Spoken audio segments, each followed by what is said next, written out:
Welcome to Chapter 13, Strategic Planning and Marketing.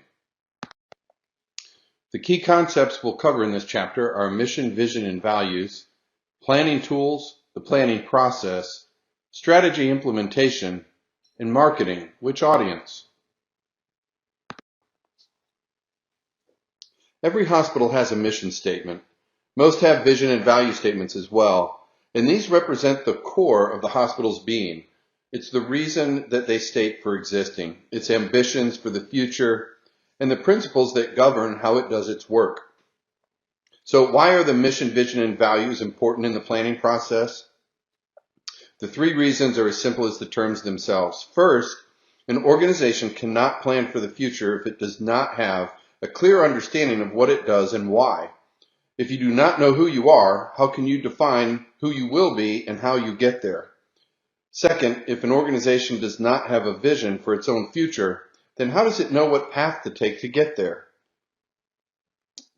Zig Ziglar said, if you aim at nothing, you will hit it every time. It's a case in point to this statement. So finally, without values, without a moral compass, the work has no meaning. So values are the core of the character of the organization. Values don't change. It's what defines you in a non-petulant way. So it is a recap of mission, enduring statement of purpose, what we do, whom we serve, and how.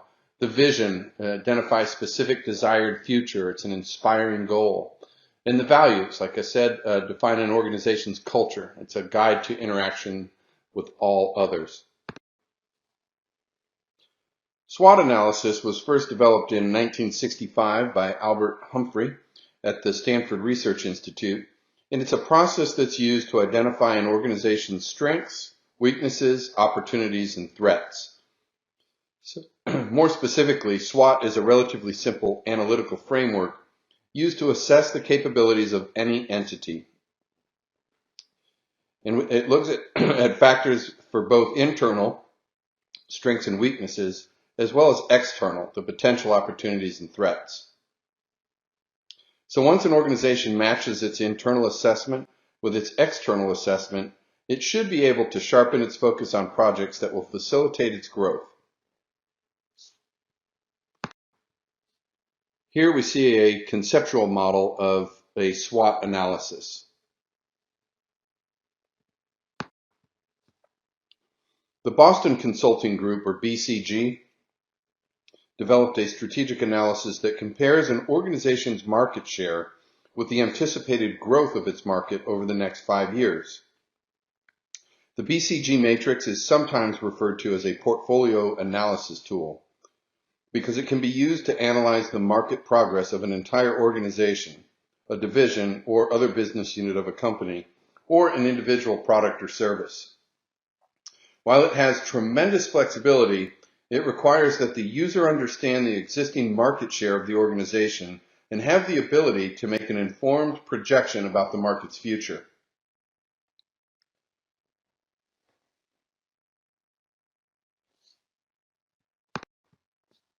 Here we see a BCG Matrix model.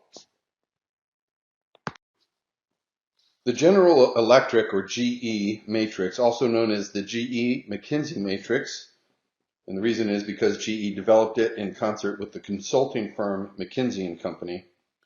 It's similar to the BCG Matrix, but it's slightly more complex. A 9-box tool is used to assess market attractiveness and business strength. It is flexible like the BCG Matrix in that it can be applied to an entire company, a division, or a single product or service. And it can also be used to analyze more than one unit of service. However, the GE Matrix demands a higher level of sophistication in assessing market attractiveness and business strength, as well as a thorough understanding of what constitutes attractiveness, which is an absolute necessity, along with strict discipline in assessing business strength. So, attractiveness considers such things as market growth, rate, and size, industry profitability, variability of demand, and other similar factors. Each factor is weighted and then used to calculate the market's attractiveness. And business strength requires the user to examine market share, growth in market share, profit margins relative to competitors, and similar factors. Then the user performs another calculation before plotting the results in the 9-box grid. And the formula then provides a quantitative basis by which to make a decision regarding the future of the business or product subject to the analysis.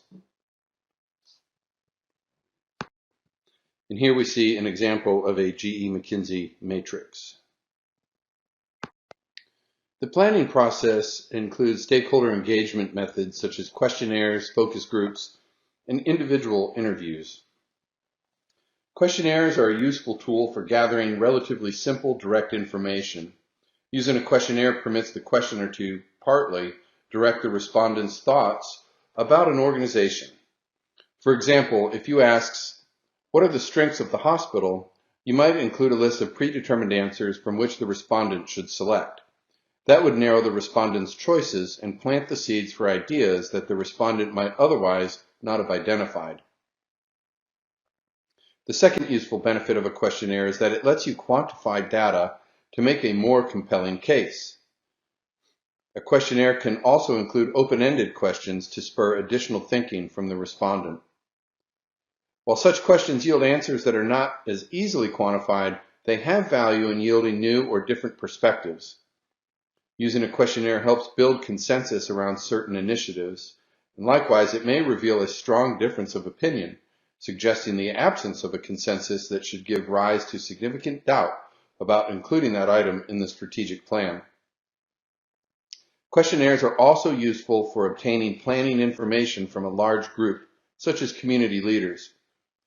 Often the questionnaire will be deployed near the end of a planning process for two reasons. First, in developing the questionnaire, you may want to include information or insights gained from working with managers or board members. Second, doing it near the end of the process provides an opportunity to adjust the pool of recipients. In other words, based on the knowledge gleaned from those with a close understanding of the organization, the planner may want to expand, or less frequently reduce, the group of questionnaire respondents. Focus groups are another useful tool for obtaining information from groups of people who may share similar perspectives, such as physicians or managers.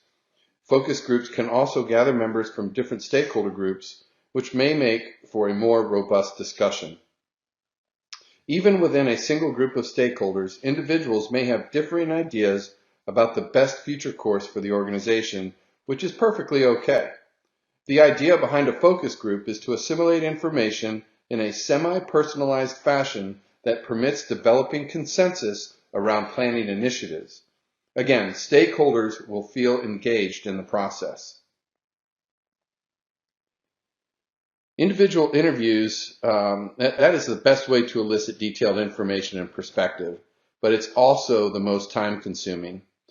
That's why this tool should be reserved for use with individuals who have the closest involvement with the hospital, such as board members, the chief of the medical staff, the CEO, chief operating officer, and other members of the C-suite. These people, because of their important role in hospital operations, have the closest relationship with it and thus have the most informed view of the organization. Their help and input will be critically important as the hospital moves further into the planning process. People occupying important stakeholder roles will also appreciate the individualized attention, and there is much to gain from what they have to say. So the next step in the process is to identify a strategy that, one, makes the most effective use of the hospital's strengths to address fully its opportunities, and two, minimizes the impact of any threats, and three, improves on areas with weak performance. So again, a single person cannot be responsible for this whole process. So for practical reasons, this part of the process typically does not engage as many stakeholders or stakeholder groups as the initial SWOT. But it can be managed by a working group familiar with all facets of the hospital as well as the SWOT analysis. Keep in mind that this is one of several possible planning models to follow. There may be instances where draft plans or ideas are circulated broadly to various stakeholders to keep the dialogue dynamic and to continue to engage stakeholders and solicit their support for the final product. In general, the next step of the process is asking several questions. Are the assumptions correct? The beginning conversation at this juncture should seek to validate or invalidate some of the assumptions that were part of the SWOT. So next is what is feasible for us. For example, if we assumed a hospital could recruit some new general surgeons within the next 6 months, the planning group may want to consider that idea in depth. Like, how long is the recruiting process? What goes into that process? Realistically, how long would it take a surgeon to relocate? Why would they want to? What incentive can the hospital legally provide to induce them to come? Things like that. And then how can we move toward the vision? So remember, the vision statement defines how the hospital will look into the future, and the strategic planning process determines a roadmap the organization can follow as it attempts to meet its mission while striving to achieve its vision. And then scenario planning, which is an attempt to create a virtual reality of a particular assumption, to think through clearly and carefully if the assumption is reliable. The people engaged in the planning process need to consider virtually every possibility of things that could go right or wrong to create a workable scenario. As the strategy development phase winds down, the organization will move toward the next phase, which is strategy implementation. So at this point, stakeholders have been engaged in shaping the various strategic initiatives incorporated into the plan. And depending on the level of stakeholder engagement facilitated by the planning leadership team, stakeholders may have had the opportunity to provide affirmative support for preliminary drafts of the plan or its initial ideas. So the next step is implementing the strategic plan by preparing smaller plans that lead to the strategic objectives.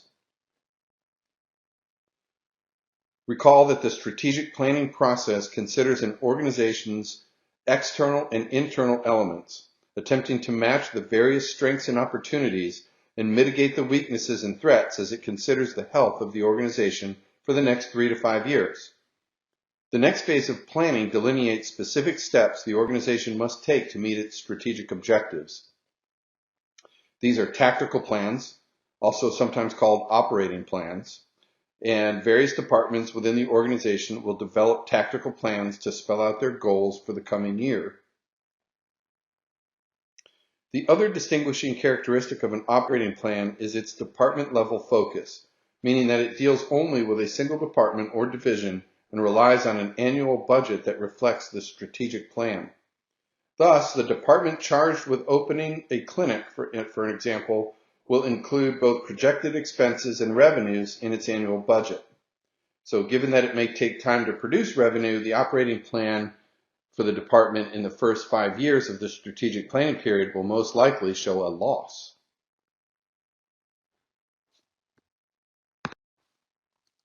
Marketing describes in part the process for creating, communicating, delivering, and exchanging offerings that have value for customers.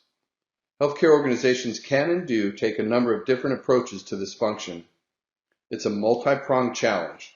The messaging and organizing offerings that have value to customers is a form of a tactical plan supporting the broader organizational goals and objectives that are identified in the strategic planning process. So when we look at the group of customers that we will be marketing to, the first are patients. Patients are most certainly customers. So part of the consumer-driven healthcare movement is to view patients less as patients and more as customers. The distinction is subtle but important.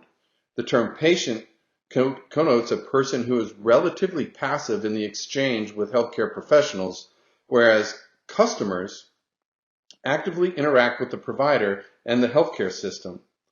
Almost gone are the days when caregivers were offended by the use of the term customer in favor of patient.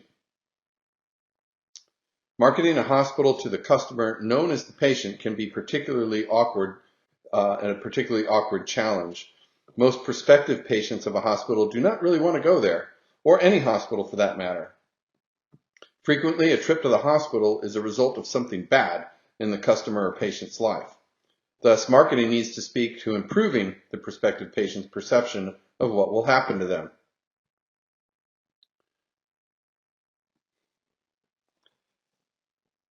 The next audience is physicians. A hospital or integrated health system has another class of customers beyond the people referred to as patients. To a large degree, even though the health system is evolving in the ways that particularly diminish this point, physicians remain hospital customers too. Independent private practice physicians in urban and suburban areas generally can choose from more than one hospital where they may obtain medical staff privileges. That is, the facility to use when referring their patients for hospital care. So to that end, hospitals provide all manner of amenities to entice physicians to choose them, such as private lunchrooms and convenient parking places. Once a physician applies for and receives medical staff privileges at a particular hospital, he or she can admit patients there. So to be clear, the amenities are not the only reason a physician may choose to admit to a particular hospital, but a physician's decision about hospital affiliation is important. Payers. Marketing for a healthcare organization not only needs to target patients to create awareness and consumer confidence and to target physicians to promote quality, it also needs to address payers as part of the payer network is essential to getting consumers. Said another way, patients whose insurance does not include your hospital will most likely not go to your hospital for services.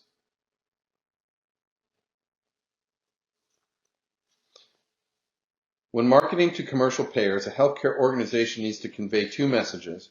One, that it has the capacity to care for the covered lives that the payer represents in its health plan, and two, that the payer will receive good value for its money, with care costs that are competitive with the rest of the market.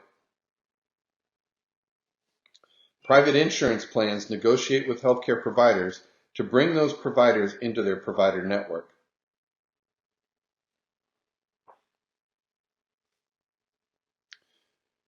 For the public at large, a healthcare organization must take a broader approach. In this case, the organization wants to demonstrate to the community that it is a full partner in that community and is an active citizen with positive impact and merit. It may also seek to build on and amplify the awareness and confidence image it projects with patients. The best way to accomplish both goals is through actually being an active citizen and furthering initiatives like health literacy and health promotion. So in conclusion, strategy involves long-term goals and are implemented with shorter-term objectives. Marketing has multiple audiences and must work together for either to be effective, strategy and marketing.